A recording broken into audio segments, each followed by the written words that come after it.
Hello दोस्तों, दिवस second में आपका स्वागत है।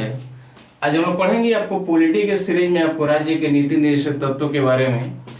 इसको आपको इंग्लिश में आपको डीपीएसपी के नाम से भी जाना जाता है, जिसको फुल फॉर्म आपको direct principle of state policy के नाम से जाना जाता है।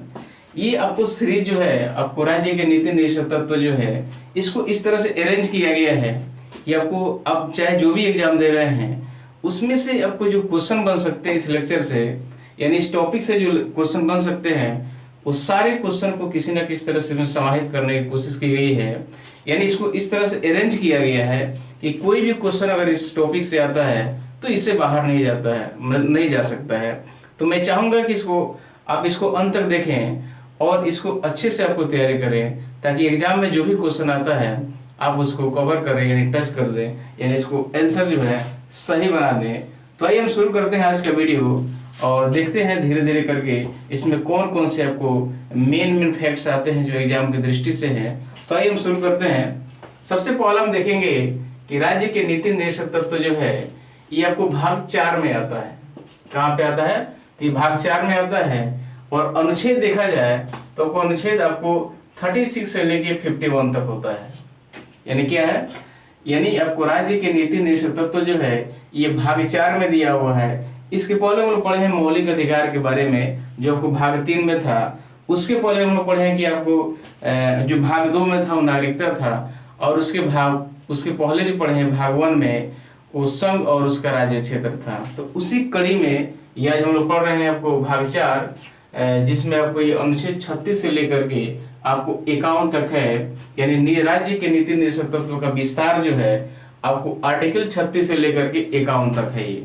ठीक है, तो आगे हम देखेंगे कि इस राज्य के नीति निर्देशक तत्व का उद्देश्य क्या है।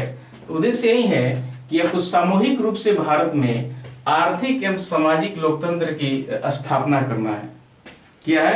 यानी डीपीएसपी का उद्देश्य क्या है? तो सामूहिक रूप से भारत में आर्थिक एवं सामाजिक लोकतंत्र की रचना करना है, अर्थात उसकी स्थापना करता है। साथ ही साथ जो है कल्याणकारी राज्य की स्थापना करना है। यानी भारत में क्या करना है, यानी राज्य के नीति निर्देशक का उद्देश्य क्या है, यानी इसके द्वारा क्या करना है भारत में, तो कल्याणकारी राज्य की स्थापना करना है। फिर उसके आगे देखेंगे कि किसने क्या कहा है राज्य के नीति निर्देशक तत्व के बारे में, अर्थात डीपीएसपी के बारे में किसने क्या कहा है, उसका विचार क्या है। तो सबसे पहला क्या था? केटी शाह। तो केटी शाह का क्या कहना है कि यह एक ऐसा चेक है। क्या है? तो यह एक ऐसा चेक है जो बैंक अपने सुविधा अनुसार अदा करती है। कहने का मतलब यह है कि जब आपको संविधान लिखाया, यानी जब देश आजाद हुआ, भारत का संविधान बना, उस समय भारत की उतनी आर्थिक स्थिति मजबूत नहीं थी। तो उस समय क्या किया गया, आपको राज्य के नीति निर्देशक तत्व को भारत के राज्यों के ऊपर छोड़ दिया गया कि आप अपने हिसाब से, आप जब जैसे आपकी परिस्थिति बने वो अपने हिसाब से आपको अपने राज्य पे लागू करेंगे। यानी जैसे मान लीजिए कि आपको भारतीय जब संविधान बना तो उसमें जैसे मौलिक अधिकार है, उसी तरह से कहीं ना कहीं आपको जो हम लोग जानते हैं, आपको संविधान के सलाहकार थे BN राव, उनका कहीं ना कहीं मत था कि जो आपको ये जो था आपको राज्य के नीति निर्देशक तत्व ये मौलिक अधिकार के रूप में ही लेने का उन्होंने सुझाव दिया था। लेकिन ये आपको इसे तो लिया गया जरूर, यानी राज्य के नीति निर्देशक तत्व को तो लिया तो गया, लेकिन नाम को परिवर्तित करके आपको नाम रख दिया गया राज्य के नीति निर्देशक तत्व। तो इसमें क्या है, यानी कहीं ना कहीं देखो उस समय राज्य उतने सबल नहीं थे, इसलिए राज्य के ऊपर छोड़ दिया गया ये कि राज्य अपने हिसाब से जब उस हिसाब से सबल हो जाएंगे तो उस हिसाब से आपको राज्यों में इसको लागू करके और कल्याणकारी राज्य की स्थापना करेंगे, भारत के लोगों की रक्षा करेंगे, भारत के राज्य के लोगों की रक्षा करेंगे। तो इसमें यही कह रहा है कि आपको केटी शाह का क्या कहना है, तो यह एक ऐसा चेक है जो बैंक अपने सुविधा अनुसार अदा करती है।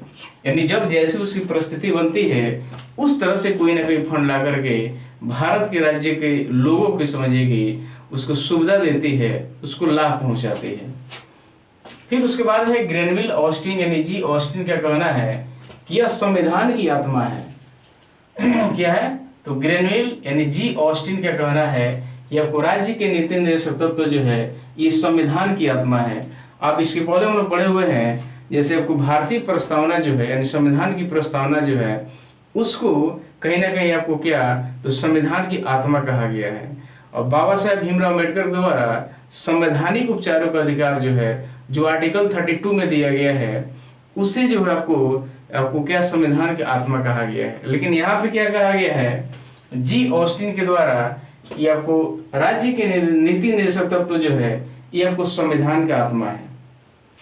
एग्जाम में आ सकता है अलग अलग कि किसने संविधान की आत्मा कहा है, चाहे नाम के साथ आ जाए या आपको डायरेक्ट समझिए कि लाइन दे दे और आपको ऑप्शन में दे दे नाम चूज करने के लिए कि किसके द्वारा कहा गया है। तो ये लगभग आपको संवैधानिक उपचारों का अधिकार को भी आपको संविधान की आत्मा कहा गया है। बाबा साहेब भीमराव अम्बेडकर द्वारा या जी ऑस्टिन के द्वारा कहा गया है कि राज्य के नीति निर्देशक तत्व जो है ये आपको संविधान की आत्मा है। या ऐसे भी आपको प्रस्तावना को आपको संविधान की आत्मा या उसको कुंजी कहा गया है। ठीक है, आगे है डॉक्टर B.R. अम्बेडकर के द्वारा, इनके द्वारा क्या कहा गया है तो राज्य के नीति निर्देशक तत्व जो है अर्थात DPSP जो है ये भारतीय संविधान की अनोखी विशेषता है। एग्जाम में पूछ सकता है कि किसने कहा है कि आपको राज्य के नीति निर्देशक तत्व संविधान की अनोखी विशेषता है, तो किसने कहा है तो डॉक्टर B.R. अम्बेडकर द्वारा कहा गया है।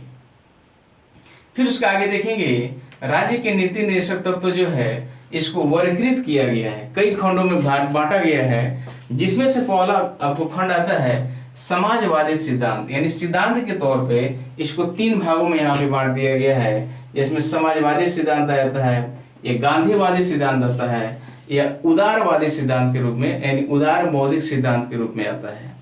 तो इसमें क्या कहा है, समाजवादी सिद्धांत में क्या कहा गया है कि यह समाजवाद के आलोक में है, यानी समाज के परिप्रेक्ष्य में है, जिसका लक्ष्य जो है सामाजिक एवं आर्थिक न्याय प्रदान कराना है। जैसे मान लीजिए समाज में बहुत सारे लोग रहते हैं, तो उसमें सामाजिक या आर्थिक स्थिति से भी देखा जाए तो उसमें सबको एक समान लेके चलने की अवधारणा को इसमें अपनाया गया है। यानी किसके द्वारा तो आपको राज्य के नीति निर्देशक तत्व के द्वारा, यानी राज्य को कहीं ना कहीं पावर दिया गया है कि अब समाज में जितने सारे लोग रह रहे हैं उस सामाजिक और आर्थिक स्थिति आर्थिक स्तर से सारे लोग जो है एक समान रहे। ऐसा नहीं किसी के पास बहुत ज्यादा धन हो जाए और कोई बहुत गरीब हो जाए, तो कहीं ना कहीं दोनों वर्ग के लोगों को देखने की यहाँ पे कोशिश की गई है, यानी समाजवादी सिद्धांत में। ठीक है, उसी तरह से गांधीवादी सिद्धांत में कहा गया है कि यह सिद्धांत गांधीवादी विचारधारा से संबंधित है। जाहिर सी बात है, गांधीवादी मतलब क्या, गांधी जी के विचार, ये गांधी जी के विचार का सिद्धांत है।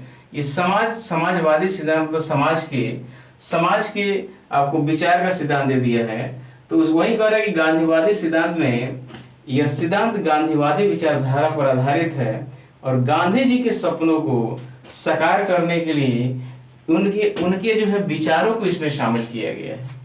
यानी गांधी जी की जो विचार था कि समाज में छोटे छोटे कुटीर उद्योग लगा करके समाज के लोगों को समझिए कि उसके आर्थिक स्थिति को बढ़ाया जाए, ये सारी फैसिलिटीज जो है, ये सारे प्रावधान जो है आपको कहीं ना कहीं आपको राज्य के नीति निर्देशक तत्व में शामिल करने की कोशिश की गई है।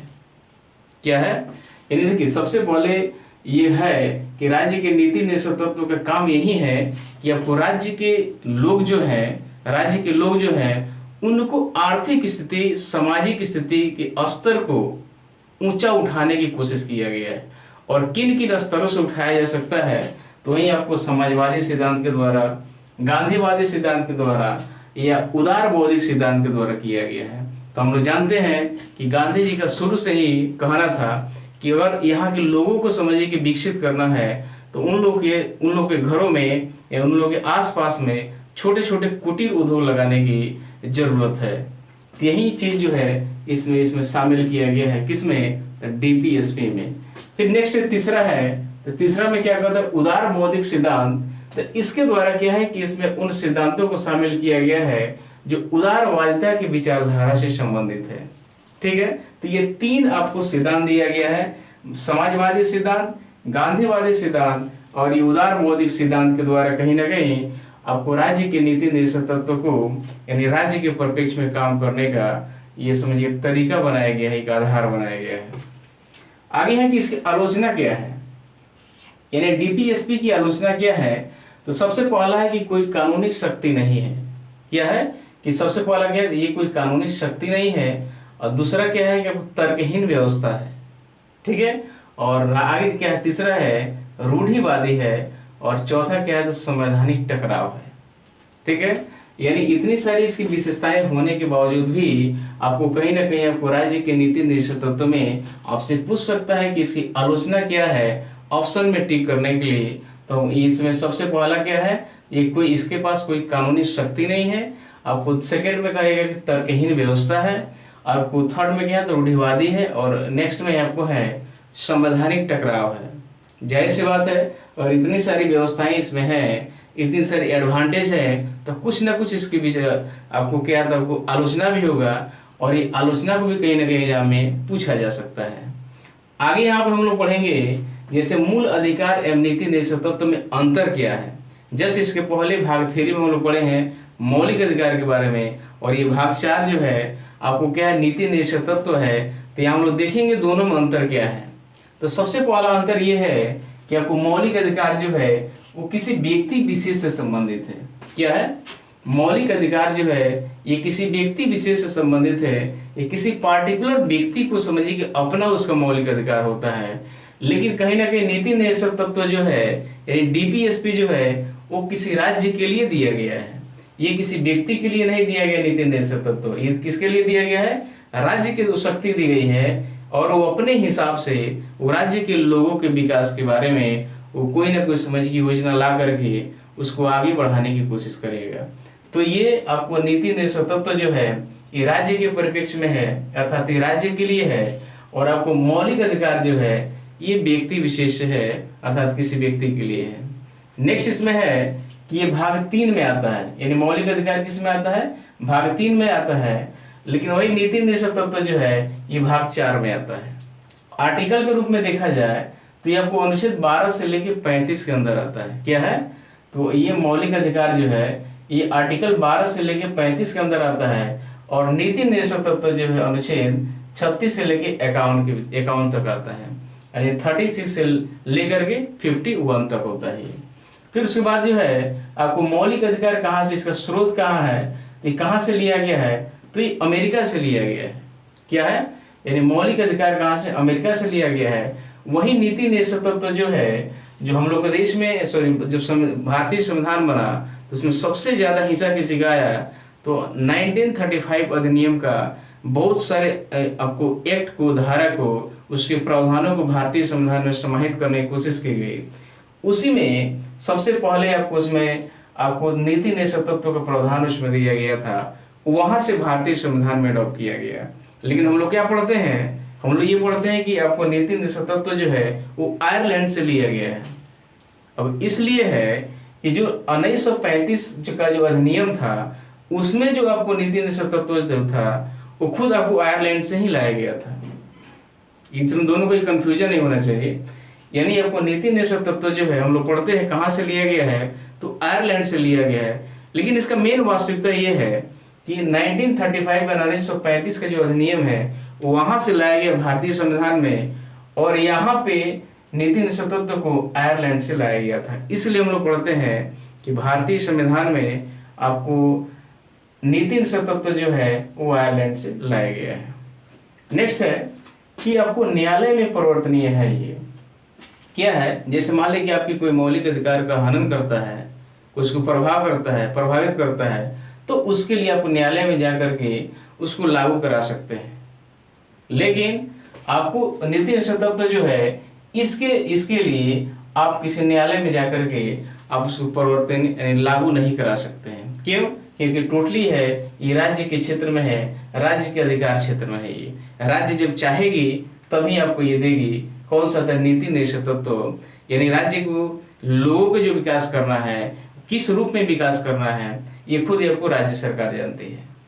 ठीक है, तो क्या है पहला ये, तो आपको मौलिक अधिकार में ये न्यायालय में परिवर्तनीय है, यानी किसी व्यक्ति के मौलिक अधिकार का हनन हो रहा है, किसी संस्था के मौलिक अधिकार का हनन हो रहा है, तो उस स्थिति में क्या होगा कि आप उसके विरुद्ध में जाकर के सर्वोच्च न्यायालय में जाकर के वहां से आपको मौलिक अधिकार प्राप्त कर सकते हैं, यानी उसके द्वारा उसको लागू करा सकते हैं। लेकिन आपको कोई राज्य जो है ये नीति निर्देशक तत्व लागू नहीं कर रही है, तो आप उसके विरोध में किसी न्यायालय में नहीं जा सकते हैं।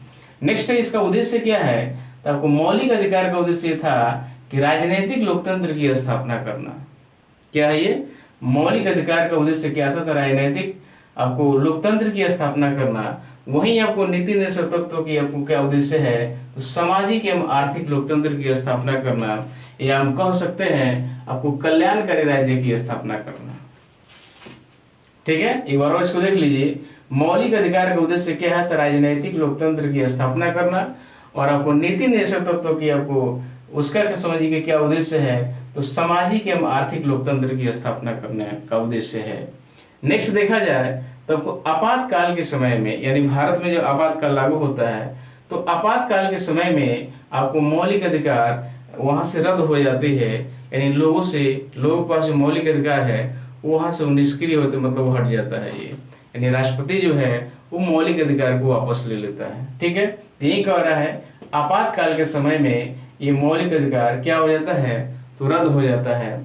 लेकिन आपातकाल के समय में आपको नीति निर्देशक तत्व जो रद्द नहीं होता है, ये अंतर होनी चाहिए। एग्जाम में डायरेक्टली पूछ सकता है कि आपको आपातकाल के समय में आपको नीति निर्देशक तत्व जो है वो रद्द होता है कि नहीं है, ये पावर सीज होता है या नहीं है? तो ये क्या है? तो ये नहीं होता है। नेक्स्ट है कि आपको मौलिक अधिकार नागरिक को स्वतः प्राप्त हो जाते हैं। क्या है? मौलिक अधिकार जो है नागरिकों को स्वतः प्राप्त हो जाते हैं, लेकिन नीति निर्देशक तत्व जो है ये आपको क्या होता है? तो ये राज्य को प्राप्त होता है, किसी व्यक्ति को प्राप्त नहीं होता है। ठीक है, एक बार और इसको देख लीजिए। ये भाग 4 में आता है, अनुच्छेद आपको 36 से 51 के बीच में है। इसका उद्देश्य क्या है? तो आपको कल्याणकारी राज्य की स्थापना करना। और किसने क्या कहा है? तो केटी शाह का कहना है यह एक ऐसा चेक है जो बैंक अपने सुविधा अनुसार अदा करती है, यानी राज्य जो है जब अपना सबल होती है, वो किसी मतलब उस हिसाब से यानी आर्थिक स्थिति से मजबूत होती है, तो वो समझिए कि अपने हिसाब से उस राज्य के लोगों को आर्थिक स्थिति को मजबूत करने के लिए कोई ना कोई योजना बना कर लाती है। यही कहना है। Doctor B.R. अम्बेडकर का कहना है कि भारतीय संविधान की अनोखी विशेषता है। क्या है? अनोखी विशेषता है। और जी ऑस्टिन के द्वारा कहना है कि ये संविधान की आत्मा है। उसके बाद आपको निदेशक तत्व यानी नीति निर्देशक तत्व को वर्गीकृत किया गया है, यानी किन किन आधारों पे, किन किन प्रावधानों पे बनाया गया है, किन किन सिद्धांतों पे इसको बनाया गया है। तो उसमें वही है, पहला समाजवादी सिद्धांत, सेकंड में आपको गांधीवादी सिद्धांत, और थर्ड में उदार बौद्धिक सिद्धांत है। फिर उसके बाद ये आलोचना है, और फिर उसके बाद क्या है? तो मौलिक अधिकार और नीति निर्देशक तत्व में अंतर है। इससे डायरेक्ट क्वेश्चन पूछ सकता है ये कि किसको, इसीलिए इसको ध्यान से देखना जरूरी है। पूछ देगा कि किस भाग में है मौलिक अधिकार? तो भाग 3 में है। नीति निर्देशक तत्व तो भाग 4 में है। ये मौलिक अधिकार का अनुच्छेद कितना है? तो 12 से 35 तक। और नीति निर्देशक तत्व का आपको अनुच्छेद कितना है? तो आपको 36 से लेके 51 तक है।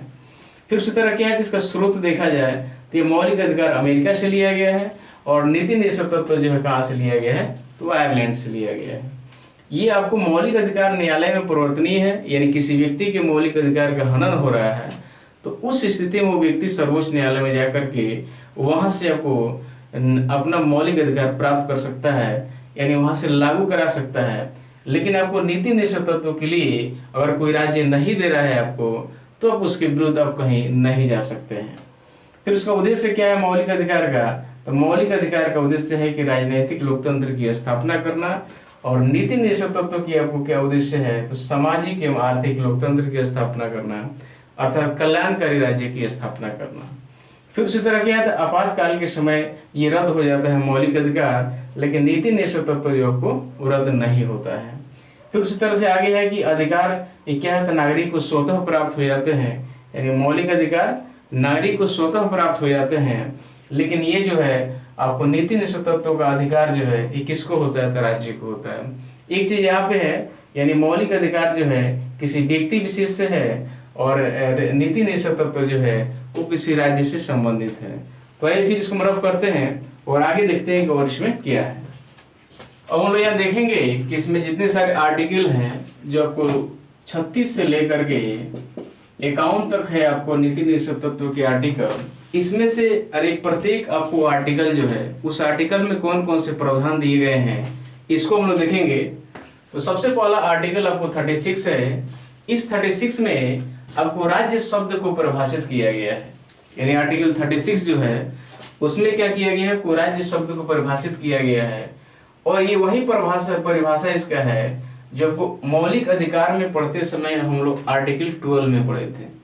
यानी यहाँ पे राज्य शब्द का अर्थ ये है, जैसे मान लीजिए केंद्र सरकार, राज्य सरकार, या समझिए कि विधानमंडल हो गया, या भारत सरकार के जितने सारे सरकारी तंत्र हैं, सरकारी ऑफिस है, सरकारी विभाग हैं, उस सारे इस सिस्टम के अंतर्गत आ जाते हैं। किसमें? तो राज्य के अंतर्गत आ जाते हैं। यानी भारत सरकार का हो गया, या संसद हो गया, विधानमंडल हो गया, राज्य सरकार हो गया, या आपको भारत सरकार या भारत के जितने सारे सरकारी आपको संस्थान हैं, वो टोटल संस्थान जो आपको किसके अंतर्गत आ जाते हैं? तो राज्य के अंतर्गत आ जाते हैं। यानी इसका प्रावधान कहाँ पे किया गया है? तो 36 में। और यह स्पष्ट किया गया है कि मौलिक अधिकार में आर्टिकल 12 में जो परिभाषा दिया गया है राज्य का, वही चीज यहाँ पे दिया गया है। आगे है आर्टिकल आपको 37। तो 37 में क्या है कि न्यायालय द्वारा परिवर्तनीय नहीं है, अर्थात राज्य के नीति निर्देशक तत्व जो है ये आपको राज्य न्यायालय द्वारा परिवर्तनीय नहीं है। अर्थात किसी व्यक्ति को, अर्थात मतलब किसी व्यक्ति को नहीं, कोई राज्य जो है इसको लागू नहीं करता है तो कोई भी व्यक्ति जो है इसके विरुद्ध में न्यायालय में नहीं जा सकता है उसको लागू कराने के लिए। आगे है आर्टिकल 38 है। तो 38 में क्या कहता है कि राज्य द्वारा जन कल्याण के लिए सामाजिक व्यवस्था को बढ़ावा देना है। यानी हम लोग पहले पढ़े हैं तुरंत पहले इसके, यानी नीति निर्देशक तत्व जो है डीपीएसपी जो है वो कल्याणकारी राज्य की स्थापना करेगा। तो वही चीज है, राज्य द्वारा जन कल्याण के लिए सामाजिक व्यवस्था को बढ़ावा देना है। वही आर्टिकल 39 में है। 39 में क्या कह रहा है कि राज्य द्वारा अनुसरण किए जाने वाले कुछ नीति सिद्धांत को दिए गए हैं। इसके पहले हम लोग सिद्धांतों के बारे में पढ़े हैं, जिसमें वो सामाजिक सिद्धांत था और क्या था, गांधीवादी सिद्धांत था, उदारवादी सिद्धांत था, ये जितने सारे सिद्धांत है। तो वही क्या कह रहे हैं, राज्य द्वारा अनुसरण किए जाने वाले कुछ नीति सिद्धांत जो है उसका प्रावधान आपको 39 में किया गया है। और वही 39 के ए में, अर्थात 39 के क में क्या है कि समान न्याय एवं निःशुल्क कानूनी सहायता का प्रावधान भी किया गया है। कहाँ पे? तो आर्टिकल 39 के क में क्या है, ये समान न्याय एवं निःशुल्क कानूनी सहायता जो है, कानून विधिक सहायता जो है, ये आपको कहाँ प्रावधान किया गया है? तो 39 के क में किया गया है।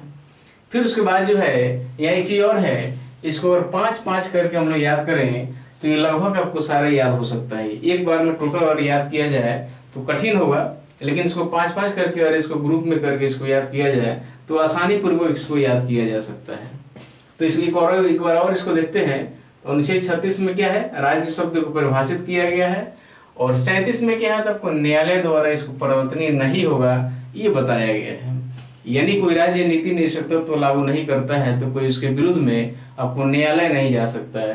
तो फर्स्ट में हो गया परिभाषा, और दूसरा में क्या है कि आपको ये लागू नहीं हो सकता है और उसके कोई विरोध में जाता है। तो तीसरा क्या है, यानी 38 में क्या है, तो कल्याणकारी राज्य की स्थापना करने की बात की जा रही है। फिर आपको 39 में क्या कह रहा है, तो इसके द्वारा आपको जितने सिद्धांत हम लोग पढ़े हैं अभी, इसमें समाजवादी सिद्धांत, आपको गांधीवादी सिद्धांत, उदारवादी सिद्धांत, इसका कहीं ना कहीं प्रावधान किया गया 39 में। और 39 के क में क्या किया गया है कि समान न्याय एवं निःशुल्क कानूनी व्यवस्था, कानूनी सहायता ये सरकार देगी, इसका प्रावधान इसमें किया गया है। फिर आगे है आपको अनुच्छेद 40 है, यानी 40 जो है, इसमें क्या है तो ग्राम पंचायतों का संगठन के बारे में किया गया है। ये वेरी इंपॉर्टेंस है, समझिए कि इसमें कभी भी क्वेश्चन में ये आ सकता है या बार बार ये पूछा जा सकता है कि किस आर्टिकल में ग्राम पंचायतों के संगठन के बारे में दिया गया है। तो कहाँ दिया गया है, तो आपको आर्टिकल 40 में दिया गया है। आगे अनुच्छेद 41। तो 41 में क्या है, तो कुछ दशाओं में जैसे काम, शिक्षा और लोक सहायता पाने का अधिकार का प्रावधान किया गया है। कहाँ पे, तो 41 में। क्वेश्चन पूछ सकता है कि किस आर्टिकल में आपको काम, शिक्षा और लोक सहायता पाने का अधिकार जो है किस में दिया गया है, तो आर्टिकल किस में है, तो आपको 41 में दिया गया है।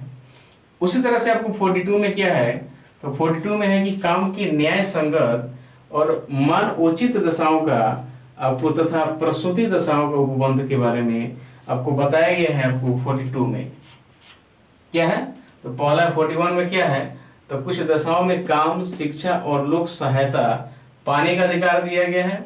वहीं 42 में क्या है, तो काम की न्याय संगत और मानवोचित दशाओं का प्रसूति दशाओं का उपबंध के बारे में इसका प्रावधान किया गया है 42 में।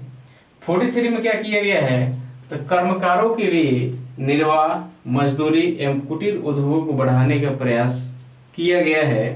किसमें, तो आपको 43 में, यानी अनुच्छेद 43 में क्या है, तो कर्मकारों के लिए निर्वाह, मजदूरी एवं कुटीर उद्योगों को बढ़ावा देने का प्रयास किया गया है। किसमें, तो 43 में। और उसी तरह से इसको आप 4 के रूप में इसको याद कर लीजिए, या 43 के इसमें को और ख को भी दिया गया है, इसको साथ में हम लोग ले सकते हैं। इसमें क्या है, तो 43 के को में कर उद्योगों के प्रबंधन में कर्मचारियों की सहभागिता क्या है, यानी कि इस आर्टिकल में किया गया है। तो 43 के को में ये अर्थात को ख का मतलब ये है कि बाद में ये जोड़ा गया है।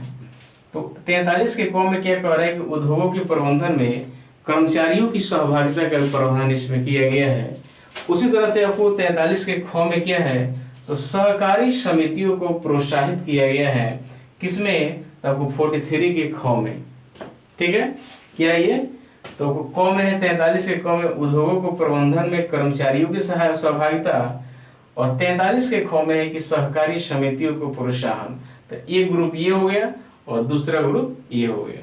नेक्स्ट आगे देखेंगे, अनुच्छेद 44 जो है इसमें समान नागरिक संहिता है। तो समान नागरिक संहिता का मतलब ये है, जैसे मान हिंदू धर्म है, बौद्ध धर्म है, मुस्लिम धर्म है, तो हर एक धर्म में कुछ ना कुछ नियम अलग अलग होते हैं। उस धर्म के लोगों के लिए नियम अलग अलग होते हैं।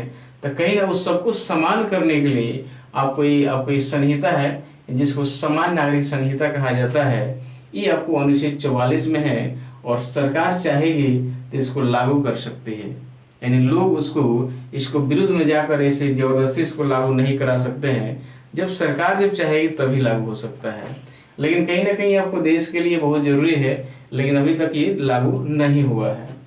आपको अनुच्छेद 45 जो है 45, इस 45 में ये कहा गया है कि 6 वर्ष से कम उम्र के बच्चों को क्या है, तो 6 वर्ष से कम उम्र के बच्चों को देखभाल एवं निःशुल्क शिक्षा का प्रबंधन किया गया है। क्या है, यानी जो बच्चे 6 वर्ष से कम है, नीचे हैं, उसको क्या किया गया है, आपको उसको देखभाल एवं निःशुल्क शिक्षा के प्रबंधन का बारे में यह जिक्र किया गया है 45 में, ठीक है। फिर उसके बाद है आपको 46, तो 46 में क्या कह रहा है, तो SC ST एवं अन्य दुर्बल वर्गों की शिक्षा एवं अर्थ संबंधी हितों का प्रबंधन करना है। क्या है, अनुसूचित जाति, अनुसूचित जनजाति एवं अन्य दुर्बल वर्गों की शिक्षा एवं अर्थ संबंधी हितों के प्रबंधन के बारे में इसमें प्रावधान किया गया है आपको 46 में। तो ये 2 चीज याद रहना चाहिए। 45 में क्या किया गया है, 6 वर्ष से कम उम्र के बच्चों का देखभाल एवं निःशुल्क शिक्षा का प्रबंधन किया गया है, और 46 में क्या किया गया था, आपको SC ST एवं अन्य दुर्बल वर्गों की शिक्षा एवं अर्थ संबंधी हितों का प्रावधान किया गया है। आगे है 47 में पोषाहार, क्या है, तो पोषाहार का स्तर बढ़ाने, जीवन स्तर सुधारने तथा जन स्वास्थ्य की स्थिति को बेहतर करने का प्रबंधन किया गया है सरकार के द्वारा। किसमें, तो नीति निर्देशक तत्व में। वो आर्टिकल किसमें है, तो 47 में है। एक बार और इसको देखिए, 47 में क्या दिया गया है, तो पोषाहार का स्तर बढ़ाने, जीवन स्तर को सुधारने तथा जन स्वास्थ्य की स्थिति को बेहतर करने का प्रबंधन ये किया गया है 47 में। तो ये 4 के ग्रुप में इसको आप लोग इसको याद रखिएगा, ठीक है। आगे है 48 में, अनुच्छेद 48 में क्या है, तो कृषि एवं पशुपालन का संगठन। क्या है, कृषि एवं पशुपालन का संगठन और ऐसे मवेशी जो दुधारू हैं उस पशुवध को रोकने का भी प्रयास किया गया है। आपको कहाँ पे, तो 48 में, कहाँ पे, तो 48 में, यानी कृषि एवं पशुपालन का संगठन एवं राज्य दुधारू पशुवध को रोकने का भी प्रयास करेगा। ये कहाँ पे किया गया है, तो अनुच्छेद 48 में किया गया है। वही 49 में क्या कहा गया है, तो राज्य राष्ट्रीय महत्व के स्मारक, जो राष्ट्रीय महत्व के जो स्मारक हो गए या स्थान हो गया, यह वस्तुओं का संरक्षण करने का अधिकार भी है, ये प्रावधान भी है, आपको 49 में किया गया है। और ये सब चीज कहाँ पे है, तो राज्य के नीति निर्देशक तत्व में है। यानी राज्य का ये दायित्व बनता है, ये जितने सारे प्रावधान दिए गए हैं ये राज्य का दायित्व बनता है, ये आपको देश पे लागू करे, राज्य में लागू करे और लोगों को ज़्यादा से ज़्यादा उसको सुविधा मुहैया कराए। तो एक बार है 49 में यानी राज्य राष्ट्रीय महत्व के स्मारक, इसको एक या दो बार इसको देख करके इसको जरूर इसको नोट बनाएंगे और इसको याद करेंगे। मैं आशा करता हूँ कि आपको वीडियो अच्छा लगा होगा, और अच्छा लगा है तो लाइक कीजिए, सब्सक्राइब कीजिए, शेयर कीजिए और दूसरों के पास अपना जरूर शेयर करें, और कमेंट में जरूर बताएं कि आपको कैसा लगा। वीडियो देखने के लिए बहुत बहुत धन्यवाद।